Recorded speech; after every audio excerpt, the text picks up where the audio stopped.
capítulo 11, versículo 1 al 10. Y leemos la palabra del Señor. ¿Lo tenemos todos?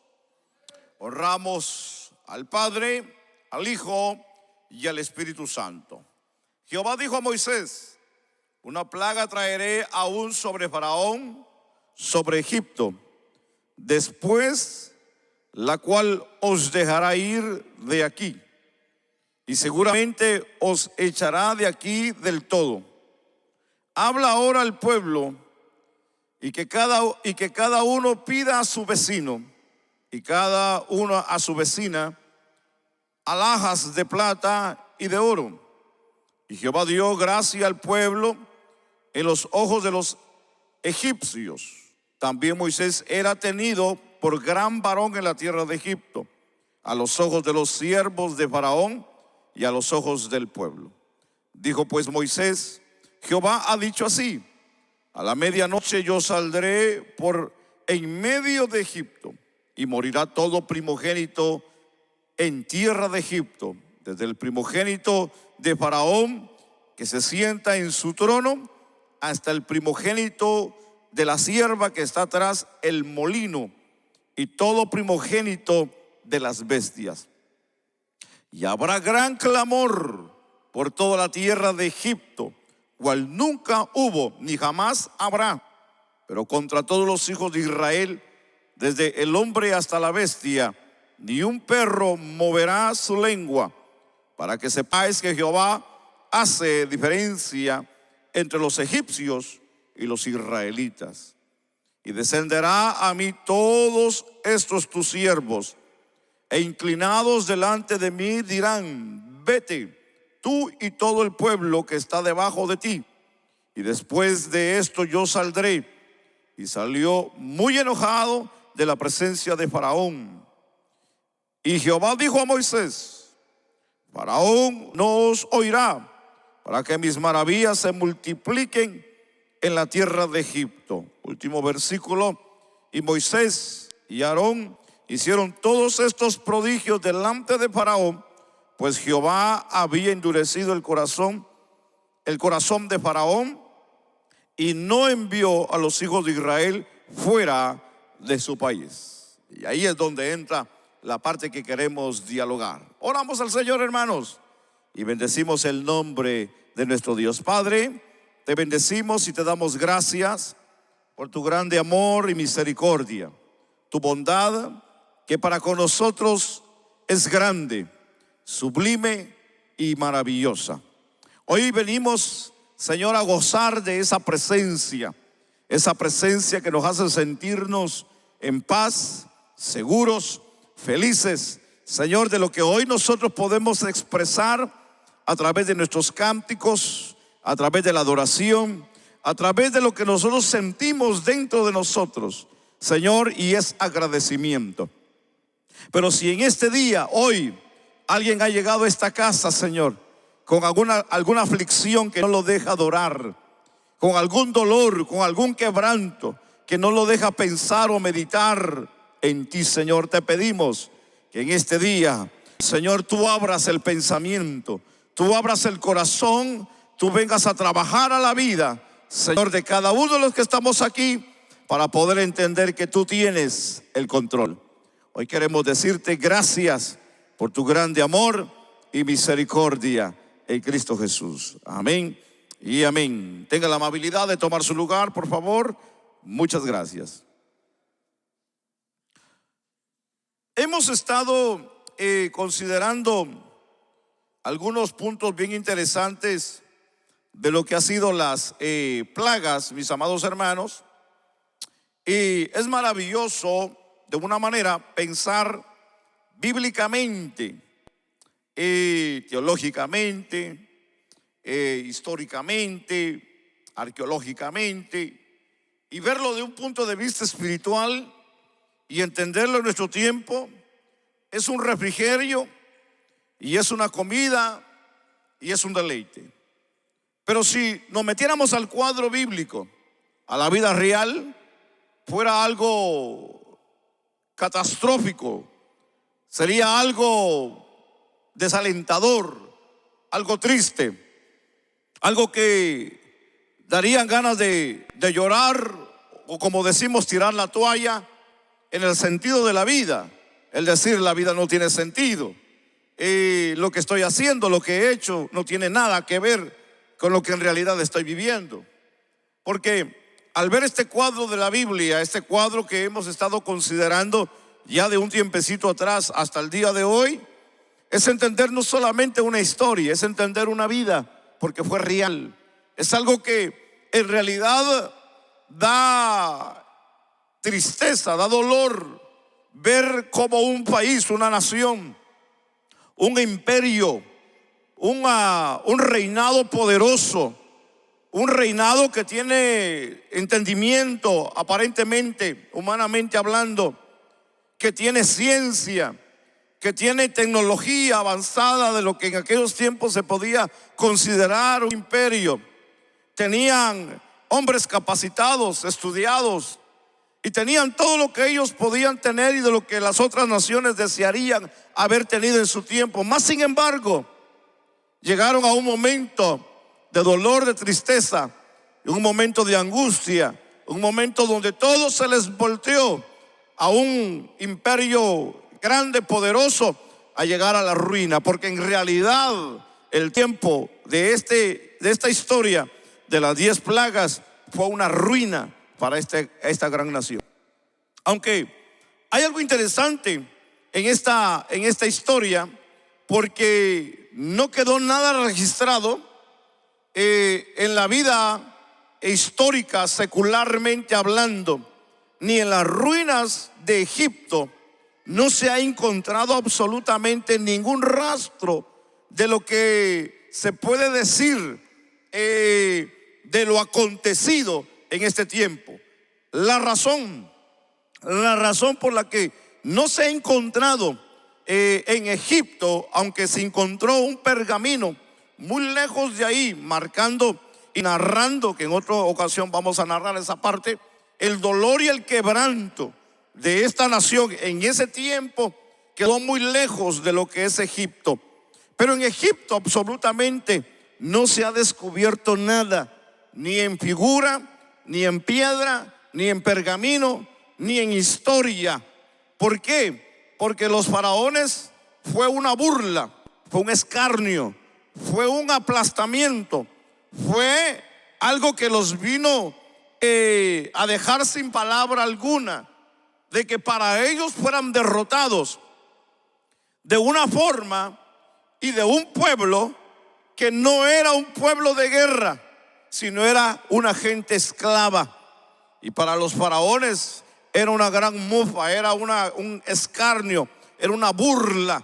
Y por esa razón que dicen los arqueólogos que no han encontrado ningún rastro en toda la historia de Egipto de este acontecimiento. Pero gloria a Dios, porque nosotros tenemos una historia muy verídica, y es a través de la historia de la misma boca y de la misma mano del que Dios usó para traer ese gran escarnio a aquella gente altiva, y fue de la mano de Moisés. Eso es lindo. Amén. Esto quiere decir de que Dios, cuando quiere dejar marcado, imprimido su poder y su gloria en la vida de un individuo, como en la vida de una nación, Dios lo va a hacer y nadie lo va a detener, porque Dios es grande y es poderoso. Entonces, es interesante pensar en lo que para nosotros hoy nos enseña esta parte interesante de lo que es la Biblia. Debido a que gran parte de la naturaleza es una manifestación de lo divino, quizá fue inevitable la multitud de dioses dentro de la sociedad pagana de Egipto. Sin embargo, de acuerdo al Dios creador, la dependencia de objetos, mis amados hermanos, fueron de adoración que son copia del mundo creado. Es una búsqueda inútil al momento de la liberación de los hijos de Israel. Jehová dejó claro la diferencia entre la adoración de lo creado y el creador. Eso lo dejó bien marcado en la vida de la gente egipcia en aquel tiempo, como también se lo dejó bien claro al pueblo de Israel. Israel vive y está consciente hoy en la actualidad de que ellos vivieron bajo una esclavitud y fue en Egipto. Y ellos saben por testimonio y por la ley que ellos tienen, la palabra, el Torah, y que ellos saben y entienden que por mano de Jehová salieron de este lugar. Ellos están conscientes que Dios es el único Dios verdadero, el único Dios grande y poderoso. Pero al traer la 10ª plaga final, Dios dijo: dictaré sentencia contra los dioses de Egipto. Y le dice en Éxodo 12:12: yo soy el Señor. Eso se lo dejó bien claro a aquella nación y al pueblo de Israel. Ahora, en vista de la cual los dioses egipcios conocidos pueden relacionarse con cada una de las plagas, podemos empezar a entender cómo se llevó a cabo de esta manera el juicio de Dios, porque en realidad fue un juicio, hermanos.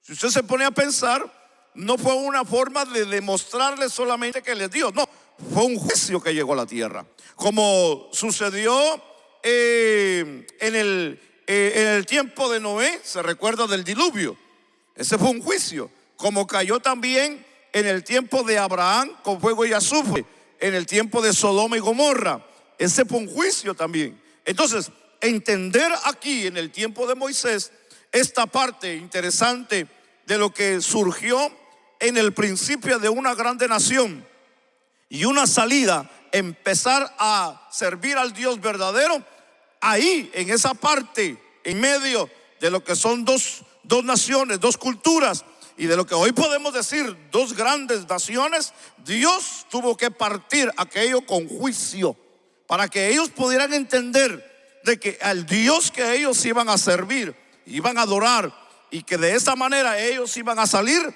no era por mano de hombres, sino era por mano de Dios. Pero entender que eso ya venía profetizadamente desde el principio. Desde Abraham Dios le había dicho que le haría una grande nación. Y por consecuente vemos que la historia nos enseña que Dios vino de una manera a trabajar y a multiplicar y a hacer, hermano, lo que quería hacer con este pueblo. Al grado que cuando vemos en el capítulo 1 que se mandan a matar a todos los niños varones de las hebreas, recordemos que hubieron 2 mujeres que tuvieron el temor a Dios y no lo hicieron. Y ahí es donde surge el gran caudillo, el gran libertador que Dios levanta, que hemos visto y conocemos a través de la Biblia, el gran Moisés. Recuérdese que el nombre Moisés no es hebreo, el nombre Moisés es nombre egipcio. ¿Ok? Recuérdese que la historia dice que Moisés fue criado en la casa ¿de quién? Del faraón, porque una de las hijas del faraón en ese tiempo fue que agarró en el agua sobre una barquilla que se había puesto a Moisés para que sobreviviera, y la Biblia dice que por fe es que esto sucedió. Es maravilloso, pero deje correr la historia. Ya hemos entendido esa parte. Entendamos ahora que hablamos de la primer plaga. ¿Se recuerdan el capítulo 7? En el versículo 14 al 25. Y mirábamos que las aguas se volvieron ¿en qué? En sangre. Y aquí vemos que la importancia central del Nilo para la vida y para la prosperidad de Egipto explica el comentario del antiguo historiador Heródoto. Y dice él que Egipto es el regalo del Nilo. Entonces, varios dioses de los que asociaban con el río, y hablamos del Api, se le reconoció ser el divino poder del río. Era el guardián del origen del Nilo. Osiris era responsable del desbordamiento anual que traía suelo fértil. Otros dioses estaban asociados con los peces, cocodrilos del río, y bueno, un sinnúmero aquí de dioses que estaban relacionados con el Nilo. Vemos que cuando Dios le hace la señal de la sangre en el río Nilo, de esa manera es que los dioses de ellos, para ellos, son derrotados. Ahora, hablamos también de las plagas de las ranas, ¿se recuerda? Y vemos que aquí viene a representar la diosa Heket. y esto fue consorte de Nun. Representaba ya sea como una rana o como una mujer con cabeza de rana. A esta se le asociaba con la formación de la criatura en el vientre. Estaba presente con las parteras durante el nacimiento y lo que se puede llamar y la fertilidad. Entonces, para ellos el dios o la diosa rana era una diosa muy importante. Pero recordemos que dice la historia de que fueron y se multiplicaron las ranas al grado que ellos tuvieron que pedirle a Moisés que separara aquello, porque no podían más con esa cantidad de ranas. Eso quiere decir que las ranas les demostraron a ellos que ellos no tienen el poder si no hay alguien más grande, y ese es Dios. Eso es maravilloso. Hablábamos también de la plaga de los piojos, que la palabra hebrea knin se traduce de varias formas: piojos, mosquitos. Y de esta manera vemos al dios Gem, o sea, el dios de la tierra. El hecho de que el polvo de la tierra fue convertido en innumerables insectos molestos fue una gran vergüenza para él. Sin embargo, este fue incapaz de revestir de una manera la plaga. Inclusive los sacerdotes vieron afectados de una manera la forma escrupulosa de limpieza, al grado que ellos dijeron: no es otra cosa que el dedo de Jehová, porque ellos habían de una manera hecho los milagros que se habían hecho, y de una manera los hicieron en miniatura, pero nunca pudieron parar aquello. Vemos también la plaga de las moscas, que sucedió también en el capítulo 8, versículo 20 al 32. Debido a lo que la palabra hebrea arop solo aparece aquí en las escrituras, la naturaleza de esta plaga es incierta. Puede significar mezcla, y se cree que por algunos que indican de una manera enjambre de moscas. Posiblemente se pueda haber aportado de esta manera, pero de esta forma esta plaga llegó a la región, y esto de una manera podría explicarse por qué los israelitas en este clima mediterráneo de la tierra de Gosén no fueron afectados. Ciertamente los dioses egipcios no tenían poder para controlar este gran enjambre o este nocivo problema de enjambres, ya que ellos definitivamente dijeron: no podemos, difícil. No, ellos tuvieron que clamar a Moisés para que llegara Moisés y les ayudara. Vemos también la plaga quinta, la muerte del ganado. Éxodo 9 nos enseña esta parte interesante. Y por lo menos 4 dioses estaban relacionados con los animales domésticos: el toro, que es el dios Apis, del dios también que se conoce como Tan; el Merur, el toro sagrado de la diosa Ra. Y aquí vemos que esta parte de lo que se ha mencionado en estas plagas, cada juicio o cada animal o lo que venía representaba para ellos un juicio. De la misma manera, la plaga número 6, las úlceras, como también la número 7, el granizo. En el granizo, en el capítulo 9, del versículo 13 al 35, vemos que está relacionado Shu y Nut. Eran el dios del aire y la diosa del cielo. Ni ellos ni el dios y las diosas vinculadas con la agricultura, sea aquí Osiris, el dios Isis, podían proteger el cultivo maduro. Quiere decir de que el granizo fue un juicio, y de esa manera Dios les demostró que ni el aire, que ni el dios de la agricultura, ni el que tenía el control del tiempo pudo hacer nada para detener la destrucción a los cultivos en aquellos tiempos. Hablamos de la plaga número 8, y es la langosta. De la misma manera, vemos aquí que estaba involucrado el dios Osiris o el dios Isis, que fueron incapaces de dar marcha atrás a la langosta, que era la que cuidaba todo lo que era la agricultura.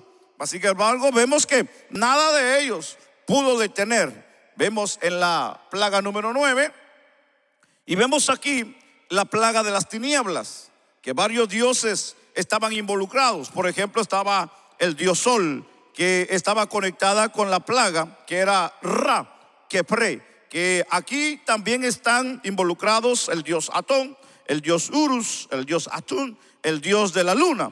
Y aquí vemos de que ni ellos pudieron controlar lo que fueron las tinieblas. La Biblia dice, al grado que cuando cayó aquella plaga de las tinieblas, no se podían ver ni uno al otro a una distancia tan cerca. Tan fuerte fue la oscuridad que cayó, que eso fue una gran plaga en aquellos tiempos. Y eso lo encontramos en el capítulo 10, versículo 21 al versículo 29. ¿Estamos aquí, hermanos? Bueno, entonces vemos aquí la última plaga, que es la muerte de los primogénitos. Y esta la encontramos en el capítulo 11 y en el capítulo 12, que esta es la parte interesante de lo que para nosotros hoy puede ser algo fascinante entender la vida para nosotros espiritualmente hablando. Aquí en la plaga última, vemos que esta plaga muestra la muerte del primogénito. En el capítulo 11, donde dimos lectura, en el versículo 1, la Biblia dice: Jehová dijo a Moisés: una plaga traeré aún sobre Faraón y sobre Egipto, después de la cual os dejará ir de aquí, y seguramente os echarán de aquí, le dijo, del todo. Y en el capítulo 12 de Éxodo, déjeme buscar el versículo, es el versículo 29. Déjeme leer el versículo 29 del capítulo 12.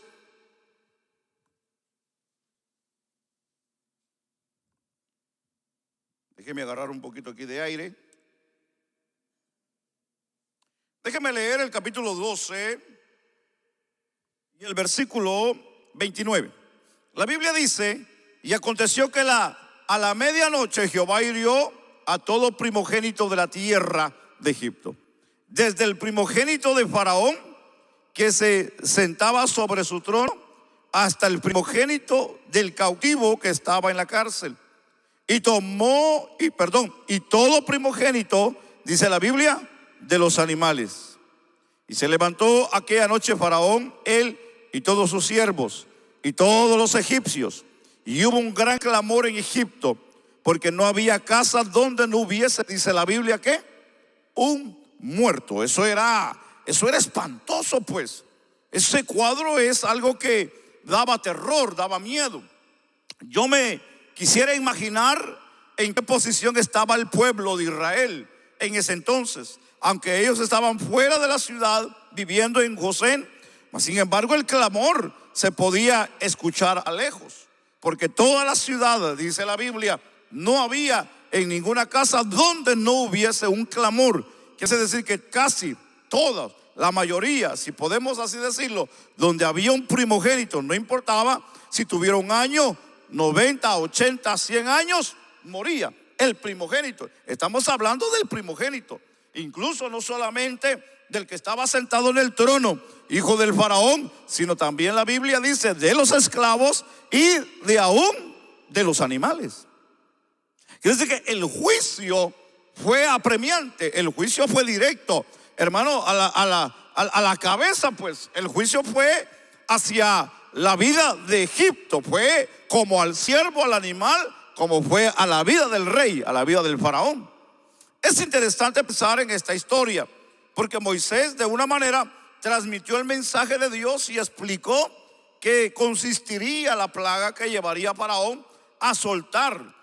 Cuando hablamos aquí en el capítulo 11, en el versículo 4 al versículo 6, dice: dijo pues Moisés: Jehová ha dicho así: a la medianoche yo saldré por medio de Egipto, y morirá todo primogénito en tierra de Egipto, desde el primogénito de Faraón, que se sienta en su trono, hasta el primogénito de la sierva que está tras el molino, y todo primogénito de las bestias.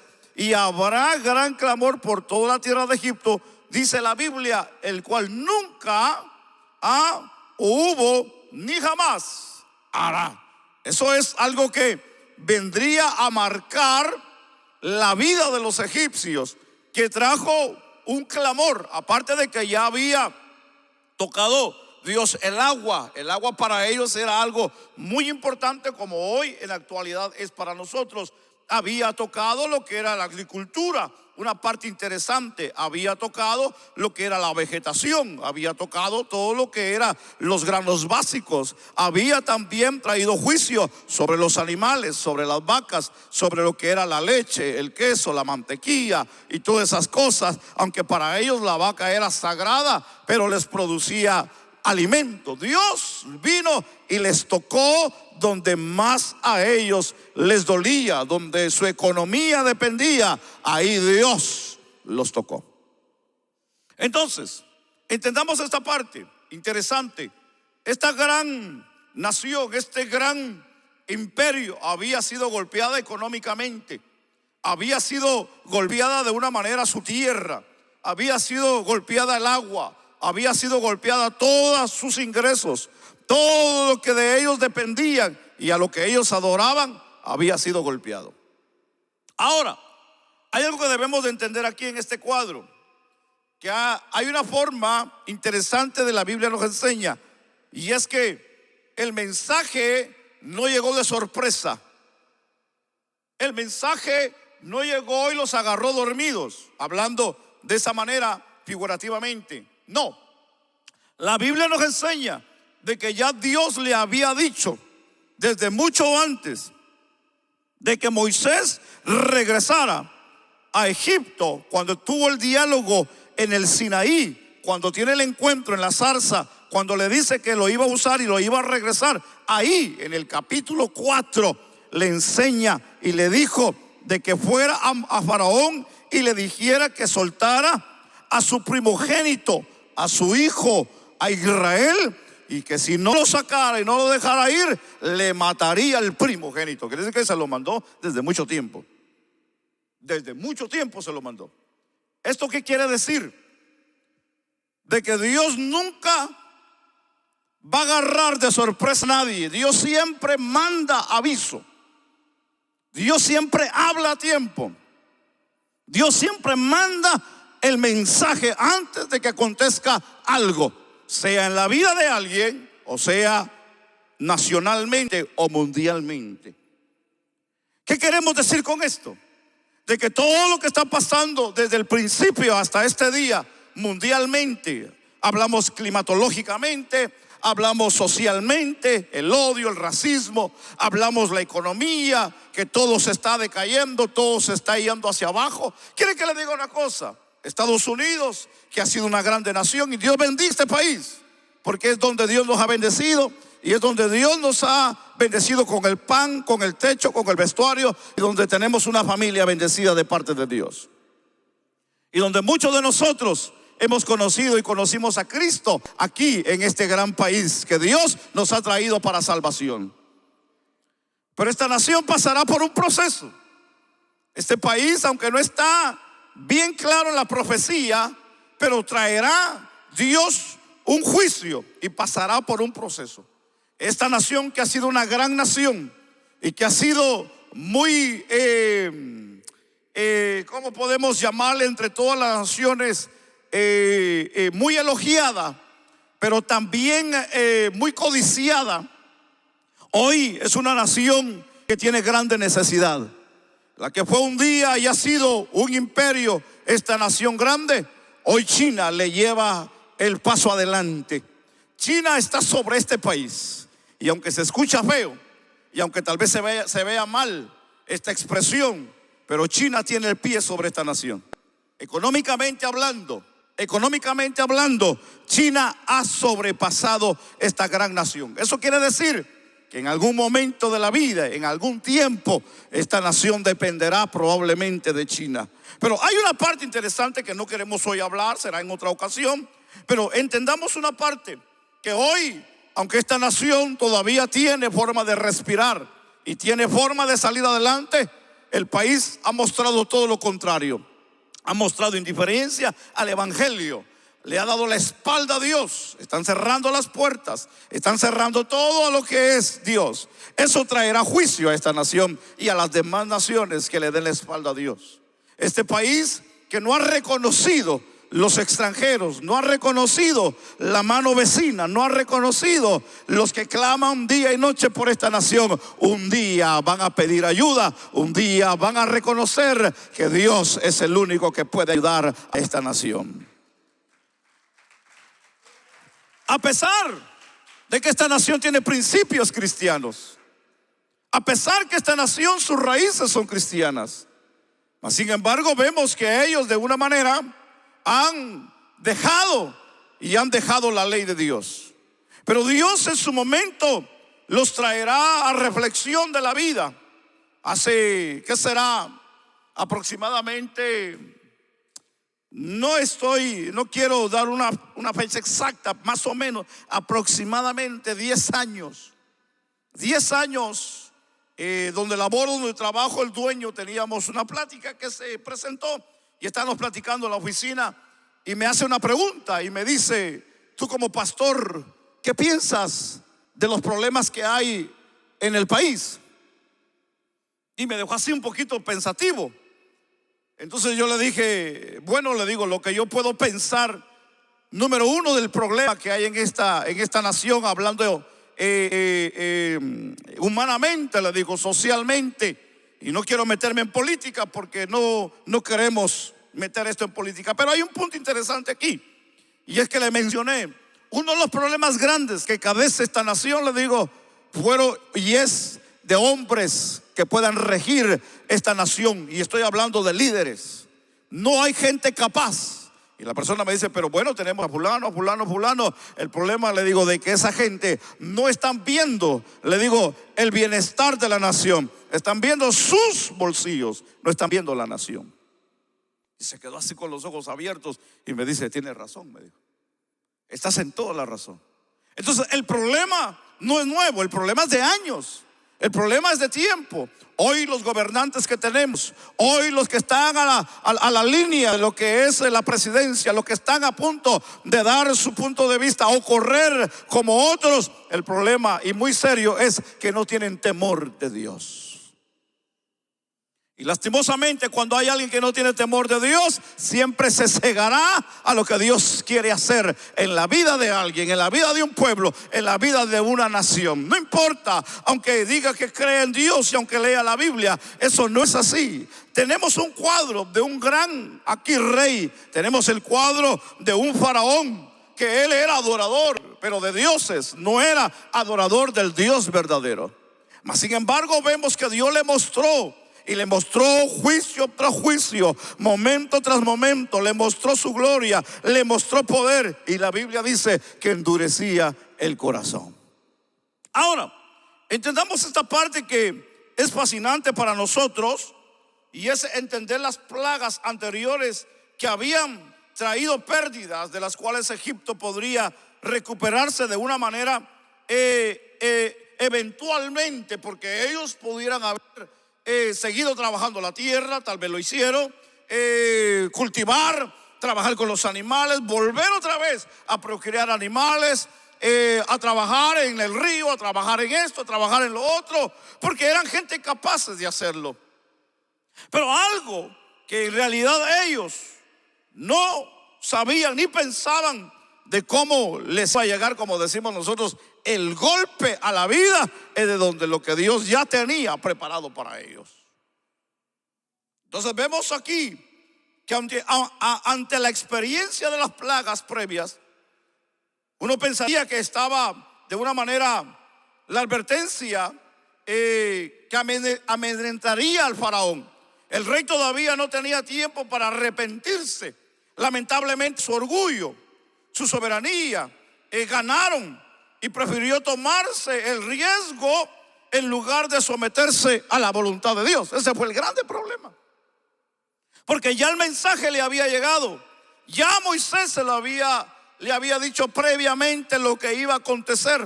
Quiere decir que para Faraón no tenía que haber sido una sorpresa de lo que venía después, sino que ya Dios se lo había marcado a través del hombre de Dios, de que le iba a matar al primogénito, y no solamente al de él, sino al de toda la nación y al de todos los animales. Ellos podían haber trabajado de una manera y volver a levantar la economía, Pero cuando vendría eso, les daría donde más les dolería a esta gente. Y eso es lo más triste, eso es lo más duro en la vida social, en la vida familiar, en la vida como individuos, en la vida como seres humanos. Personas que tenemos sentimientos que nos peguen donde más nos duele la vida. Eso no tiene ya remedio, no tiene una solución irreversible hacia una manera de que podamos decir no, volvamos y empezamos para no poder volver a caer al problema. Por ejemplo, yo sé que muchos de nosotros, si nos preguntaran, yo hice esta pregunta hace 15 años, hice esta pregunta. No en este tema, en un tema similar. Yo dije, ¿cuántos de aquí les gustaría regresar en su niñez? Y unos pegaron el grito al cielo, dijeron, ni loco vuelvo a regresar yo a ser niño. Sencillamente por la experiencia que tuvimos muchos en nuestra niñez. No volveríamos a nuestra niñez. Yo sé que muchos de ustedes dirían sí. Yo sé que muchos de ustedes, porque pues verdad se entiende, no todos pasamos la misma experiencia. Muchos de ustedes vienen de hogares donde sus padres los protegieron, los cuidaron y le dieron todo. Y se extraña esa vida, ¿verdad que sí? Se extrañan las tortillas calientes, se extraña el queso, se extrañan los frijolitos recién hechos de la olla, esos frijolitos ricos que nos hacía la mamá, la abuela, ese trato que nos daban, que nos acariciaban. ¿Verdad? Dan ganas de regresar, pero cuando, ¿verdad? Nos dicen que nos daban palo, que nos golpeaban y que esto, y uno dice, no, ni loco regreso a ser niño yo, pues. ¿Verdad que sí? Entonces, todo tiene una experiencia, todo tiene un recordatorio. No quisiéramos en realidad tener eso. Si a los egipcios les hubieran dicho, les gustaría a ustedes regresar al principio y dejar y hacer caso a lo que se les había dicho al principio, yo le aseguro que los egipcios dijeran, sí, nos gustaría regresar otra vez y no haber pasado todo este juicio en la tierra. Porque ellos ahora estaban en una calamidad. Hermano, cuando esta nación, dice la historia de esta nación, que ha pasado varias recesiones, pero la más grande recesión que tuvieron fue al principio del siglo, hermano. En lo que fue en el 1918, 19, la gran recesión que pasó esta nación fue, hermano, seria pues. Dicen y cuentan, hermano, las estadísticas, que la gente que eran pudientes, que tenían dinero y que eran millonarios y que quedaron en la ruina, quedaron en la quiebra, muchos de ellos los miraban vendiendo tomates en el mercado. A muchos de ellos los miraban haciendo trabajos laborales que nunca habían hecho en la vida. Dicen la historia y las estadísticas que muchos de ellos se quitaron y prefirieron más quitarse la vida que vivir en ese tiempo. Porque en realidad, por eso de que yo creo, hermano, que es bueno, claro, ser rico, ser millonario, hermano. Nos quitaríamos grandes problemas de la vida. Pero sabe una cosa, que cuando llegue el problema a la vida y todo eso se va, es como si a muchos se les va la vida. No le quiero decir hoy de que es buena la pobreza, porque la pobreza no es buena. Pero muchas de las veces es bueno ir al día, porque uno se acostumbra a vivir al día. Hay de aquel cuando está acostumbrado a tener todo y cuando ese todo se le va, ahí es donde está el problema. Ahí es donde está el problema. Donde está acostumbrado que se le dé todo, que se le dé cama, se le dé casa, se le dé lujo, se le dé de lo mejor. Cuando el proveedor se le va, ay, Dios mío, entonces sí hay problemas, hay serios problemas. Hoy tenemos que entender algo interesante en esta historia de la Biblia, porque estamos viendo un juicio. Sí, es un juicio que hay. Estamos viendo algo que está ya dicho, que se dijo, que se marcó, y que hoy lo estamos viendo a la luz de la palabra. Claro, hermano, a mí no me hubiera gustado estar en ese tiempo. Difícilmente hubiese sido, hermano, especialmente como hijo primogénito, como hijo el mayor de la casa. Pues a mí me hubiera tocado, pues yo no sé a cuántos de ustedes aquí les hubiera tocado también como hijos primeros. Qué triste, ¿verdad, hermanos? Eso fuera triste, pues. Sin embargo, la Biblia hoy a nosotros nos hace reflexionar y es entender esta parte de la Biblia que es interesante. Y la Biblia nos enseña, donde leí anteriormente, recité el capítulo 4 y versículo 21 al 23, donde Dios le había dicho previamente a Moisés, y le dijo Jehová a Moisés: cuando hayas vuelto a Egipto, mira que hagas delante de Faraón todas las maravillas que he puesto en tu mano, pero yo endureceré su corazón, de modo que no dejaré ir al pueblo. Y dirás a Faraón: Jehová ha dicho así: Israel es mi hijo, mi primogénito. Ya te he dicho que dejes ir a mi hijo para que me sirva, mas no has querido dejarlo ir. He aquí, yo voy a matar a tu hijo. Y le dijo: tu primogénito. Esa sentencia es fulminante, esa sentencia es cruel. Esa sentencia, hermano, a nosotros nos pueden amenazar, pues. A nosotros nos pueden mandar una nota, a nosotros nos pueden decir en el barrio, nos puede decir el amigo, nos puede decir el que quiera decirnos: te voy a matar. ¿Y qué? Pero que Dios le diga a uno: te voy a matar. Eso ya tiene peso. Porque ahí no fue Moisés que le dijo que le iba a matar al primogénito. No, Moisés llegó a decirle: dice Dios que te va a matar al primogénito. Dice Dios que te va a dar donde más te duele. Dice Dios que si no te arrepientes y no cambias tu manera de pensar y no cambias tu vida. Pero algo que tenemos que entender aquí en la parte profunda del texto es la misericordia y es la gracia y es el amor de Dios a la vida de la gente. Porque si vemos el cuadro bíblico, no destruyó desde el principio, le mandó un mensaje con mucha anticipación. Le dio la primera plaga, la segunda plaga, hasta el 10. Hasta ahí le dijo: bueno, hasta aquí llegamos, le dijo, no más. Eso quiere decir que Dios tiene un principio y también tiene un final en la vida de la gente. La Biblia dice: no todo el tiempo Dios contenderá con el hombre. Dios tiene un tiempo para cada individuo. Hay gente, hermano, que uno dice: ¿cómo esta gente vive tantos años? ¿Cómo esta gente hace tanta maldad? ¿Cómo esta gente no se muere? Esta gente todavía sigue haciendo daño. Pero llegará un tiempo donde Dios le va a marcar la vida. Y ahí va a ser el problema grande. Hay gente buena que dice uno: wow, yo no sé para qué se llevan a la gente buena. Muere la gente buena y la gente mala, la que anda ahí haciendo tantas cosas y maldades. Pero para esa gente hay un día. Para esa gente hay un día. Para esa gente hay un momento. Para esa gente hay una hora. Para esa gente que no quieren arrepentirse. Para esa gente que no quieren doblegarse a Dios. Para esa gente que son rebeldes. Para esa gente que ignoran y le dan la espalda a Dios. Hay un día para ellos. Y va a haber un día donde Dios los va a encarar y les va a decir y les va a leer todo lo que esta gente han hecho por no arrepentirse. Eso se llama justicia de Dios.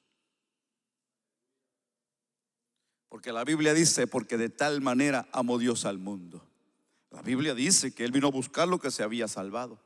La Biblia dice que Él no quiere que nadie se pierda. Él quiere que todos se arrepientan.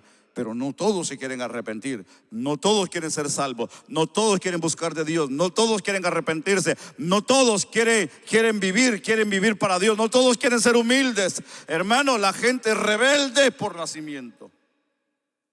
Pero cuando Dios los traiga a juicio, hermano, la gente, como por ejemplo, le voy a traer un pasaje bíblico para que usted me pueda entender. Los que están en el infierno quisieran volver a la vida y arrepentirse y cambiar la vida. ¿Usted sabía eso? ¿Se recuerda el pasaje de la Biblia que Cristo habla de Lázaro el mendigo y el rico que murió? Que la Biblia dice que el rico, cuando estaba en el infierno, y vio a Lázaro en el seno de Abraham, le pidió que le llevara agua y que solamente le mojara la punta de la lengua porque era muy grande el calor. Y Abraham, el padre Abraham, le dijo: no, aquí no se puede pasar para allá porque hay una cima que divide entre nosotros. Le dijo: aunque sea, le dijo, manda a alguien. Le dijo: porque tengo hermanos allá en la tierra para que no vengan a este lugar, le dijo. O le dijo: permíteme ir yo. Le dijo: no, el que llegó ahí ya no puede salir. Entonces, la vida a nosotros hoy nos debe de llamar, hermano, a una atención. Y hay que entender aquí la diferencia. Y es que al anunciar la 10ª plaga, la muerte del primogénito, Moisés señaló que de nuevo el Señor iba a hacer la diferencia entre los egipcios e Israel. Hoy quiero decirle a usted algo muy importante. En este pasaje de la Biblia, déjeme leérselo, el versículo 7 del capítulo 11.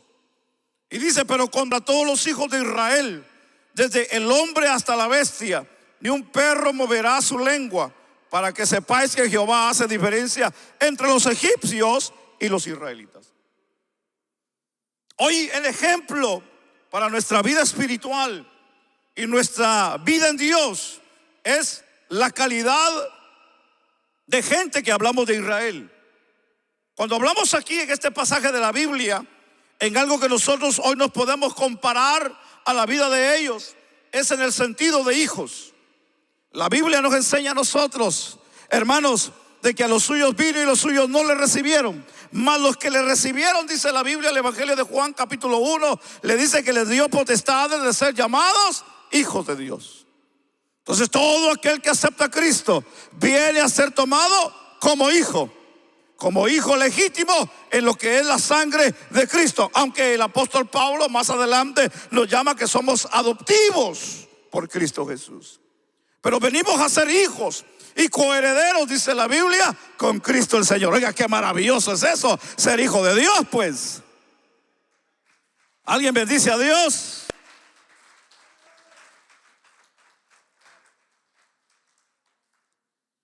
Ser hijo tiene privilegios. Ser hijo tiene bendición. Ser hijo tiene grandes garantías. Alguien dice amén. Cuando alguien no es hijo, tiene problemas. Es querido, puede ser amado, es respetado y se le puede dar todo, pero no se puede comparar a hijo. Ahí tenemos que dejar eso bien claro. Aunque muchas de las veces debemos de trabajar muy sabiamente, y voy a nada más a entrar y salir, es en la vida familiar de los hijos, cuando muchas de las veces no son de sangre. Pero yo pienso que nosotros como cristianos debemos de ser sabios cómo tratar la familia. Alguien dice amén. Pero cuando hablamos a nivel general, a nivel, hermano, social, hablamos en lo que es todo el contorno, hermano, humano, entender que, como dicen por ahí, hermano, el muerto y el arrimado a los 3 días dice que hiede, ¿verdad? Eso dicen allá. El hijo hace y deshace en la casa, pero el que no es hijo tiene reglas. El hijo no tiene reglas muchas de las veces. El que no es hijo le marcan hasta lo que se come muchas de las veces. El hijo tira la comida y no le dicen nada, porque es hijo. ¿Verdad que sí? Aunque no diga amén.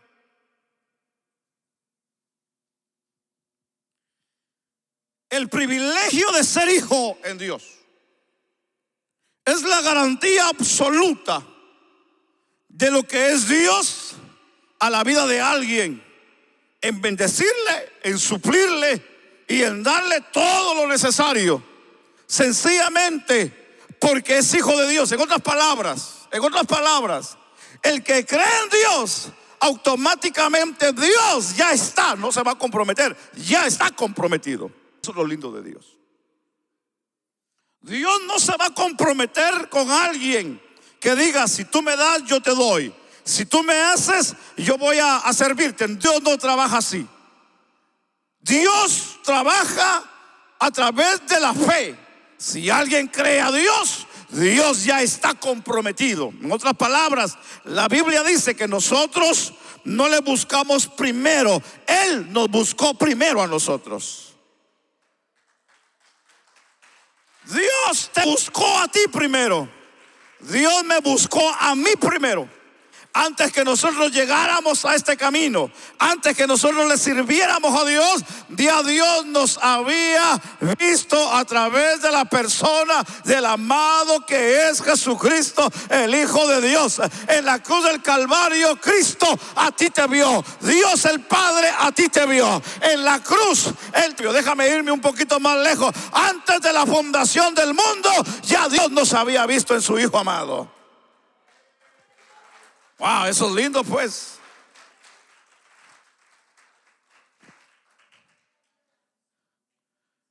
Ya sabía Dios cómo te ibas a llamar, cómo te iba a llamar tu papá y tu mamá.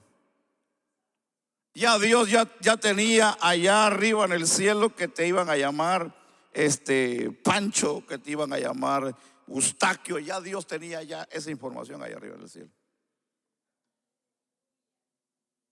Ya Dios tenía el plan todo bien hecho y trazado. Pero hay una parte interesante que dice el apóstol Pablo a la carta a los Efesios, que en Cristo hemos sido predestinados para salvación y vida eterna. Pero eso es en Cristo. Fuera de Cristo no estamos predestinados a la vida. En Cristo es que estamos predestinados, porque Cristo es la vida. En Cristo es que encontramos nosotros lo que el hombre necesita, y es la salvación. Entonces hoy tenemos que entender, yo estoy terminando, yo estoy culminando, estoy dejando esta parte aquí interesante, mis amados hermanos. Hoy tenemos que entender que el corazón del faraón fue duro, fue rebelde, ignoró la orden de Dios. Eso trae consecuencias. Hoy nosotros, si algo debemos de aprender a lo que estamos diciendo, es a no ser rebeldes en la vida, a no ser personas que seamos duros de corazón ante Dios.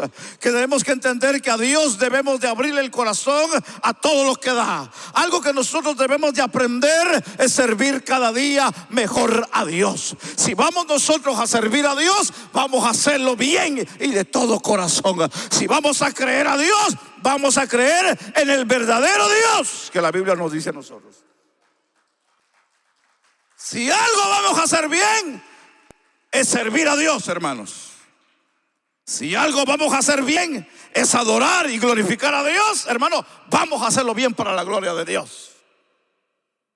Quiere decir que cuando usted entre por esa puerta, usted debe de entender que usted viene a un lugar a adorar y a servir. Usted debe de entender que cuando usted entre por esa puerta y salga por esa puerta, usted es una lumbrera, usted es luz allá afuera. Usted debe de entender que cuando usted llegó a Cristo, usted pasó de muerte a vida. Cuando usted entiende que usted pasó de muerte a vida, entonces usted sabrá que es una vida no solamente de agradecimiento, sino también es una vida de sometimiento, una vida de sumisión, una vida, hermano, de reverencia, es una vida de entrega, es una vida de humillación, no del hombre ante el hombre, sino es ante Dios. Nosotros no nos venimos a humillar ante el hombre, nosotros nos venimos a humillar delante de Dios, porque es el único que se merece toda la gloria y toda la honra en la vida de nosotros. Algo que debemos de aprender nosotros, mis amados hermanos, es entender que Dios está sobre todas las cosas. Entendemos hoy, yo estoy terminando, y es que Dios le había dicho a Faraón lo que le iba a venir. Si a usted Dios le viene hablando por mucho tiempo de que va a haber un cambio en su vida, es mejor que considere bien lo que Dios le está hablando a usted.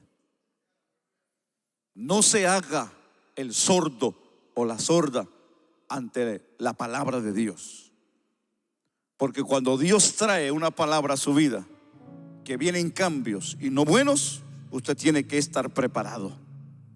y someterse más a Dios, buscar más a Dios. Lo que estamos viendo alrededor del mundo y alrededor de nuestro vecindario en este país no es nada alentador para nosotros. Pero recuérdese que hay un Dios que tiene el cuidado de su pueblo, de sus hijos, porque Él tiene que hacer diferencia entre sus hijos y el que no son sus hijos. Usted tiene que hoy aprender a confiar en ese poder y en esa promesa de Dios. El decir: yo creo en ti, no por de donde soy ni lo que tengo, sino porque soy tu hijo. Hoy vengo a confiar y a depositarme en tus manos, porque yo creo que tú eres mi Señor. Yo hoy quiero hacerle la pregunta: ¿para cuántos ustedes el Dios de la Biblia es su Dios? Si este Dios de la Biblia es el mismo Dios suyo, entonces no hay por qué temer. No hay por qué correr ante la circunstancia. No hay por qué amedrentarnos. Recuérdate que Dios estuvo con el pueblo de Israel y los sacó de la cautividad para llevarlos a un lugar mejor. Recuérdate que Dios te llevará a lugares mejor. Recuérdate que Dios tiene bendición para tu vida. Tiene lo que tú necesitas. Dios tiene lo que tú has deseado en tu corazón. Y eso solamente lo podemos encontrar en el Señor. Que Dios te bendiga, que Dios nos guarde y que Dios nos ayude. Pongámonos sobre nuestros pies.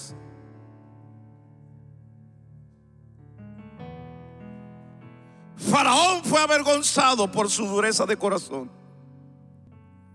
Incluso ellos se creían dioses, se creían divinos.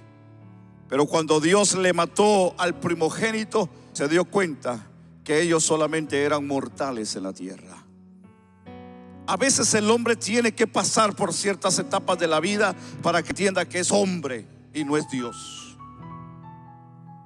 El hombre tiene que pasar por situaciones difíciles para que entienda de que no es por su fuerza, no es por su dinero, no es por su salud, no es por su empresa, no es por su sabiduría, no es por la universidad, no es por esto, no es por lo otro, no es por esto, no, es por la mano divina de Dios que podemos estar de pie.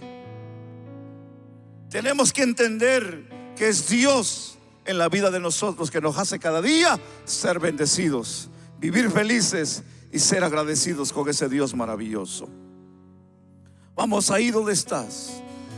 Por un momento reflexionemos y bendigamos a Dios. Y démosle a Dios lo que Dios pide de nosotros. Aleluya. Mi alma flota una alabanza. Vamos. Aleluya. Si lo va a hacer, hágalo bien. Si va a adorar, adore bien. Si va a cantar, cante bien. Amén.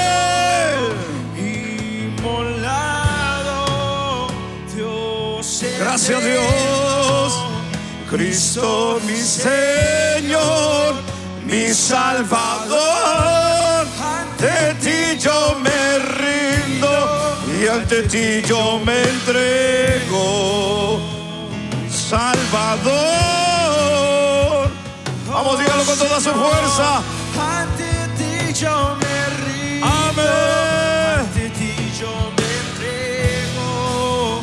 Mi Salvador. Ante ti yo me rindo. Ante ti, solo ante ti. Solo ante ti, Señor. Solo ante ti. Hoy te damos gloria. Hoy te bendecimos. ¿Habrá un agradecido en este día? ¿Habrá un agradecido en este día que pueda bendecir a Dios?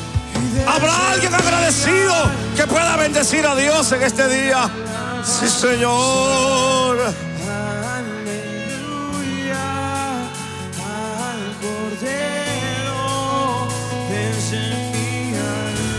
Brota una alabanza, aleluya. Vamos, con todo el corazón.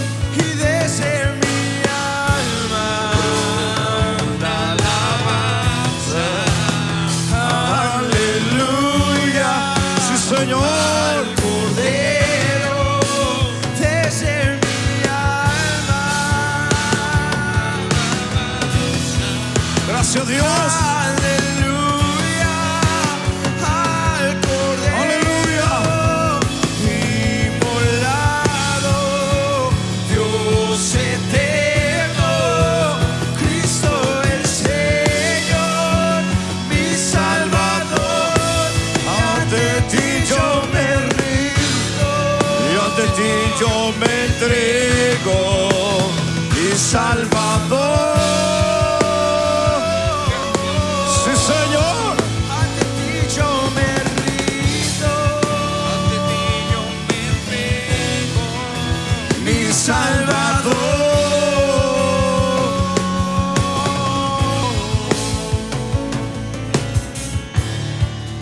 Solo ante ti, Señor. Solo a ti queremos adorar. Solo a ti queremos bendecir.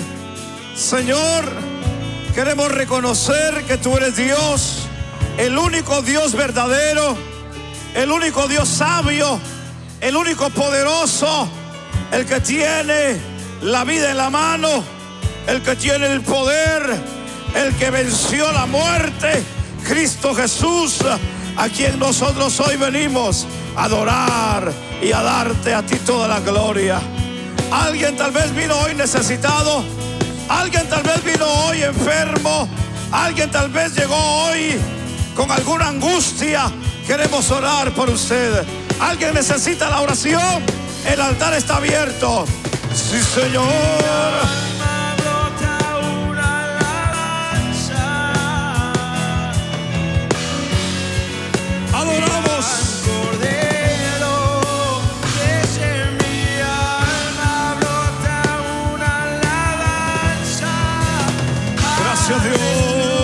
Aleluya al Cordero, desde mi alma.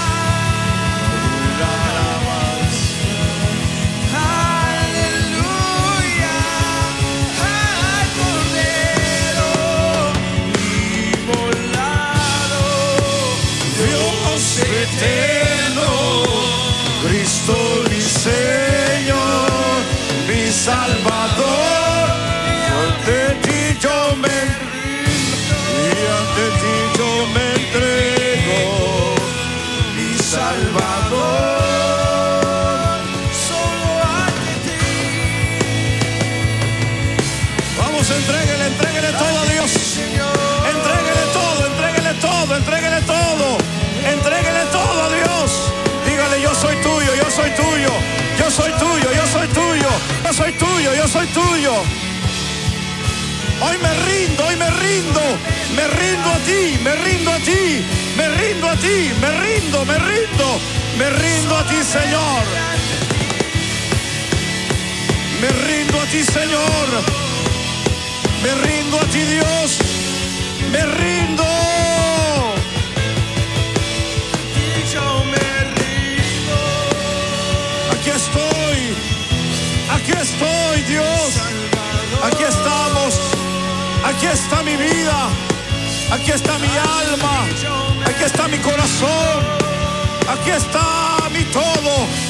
Aleluya. Salvador. Sí, Señor. me rindo. Y ante ti yo me entrego. Mi Salvador. Vamos, ríndase de todo corazón en este día. Ríndase, alma, cuerpo y espíritu. Vamos, sea humilde delante de Dios. Oh, mi Salvador. Reconozca que Él es más grande que todo. Y dígale, Dios, hoy me rindo a ti. Hoy me entrego a ti. A pesar de todo lo que pueda estar pasando, viviendo, yo hoy vengo a rendirme a tus pies. Yo hoy vengo a reconocer tu grandeza. que si estoy pasando por algún problema, yo sé que tú me levantarás. Si aún su familia, sus finanzas o algún problema físico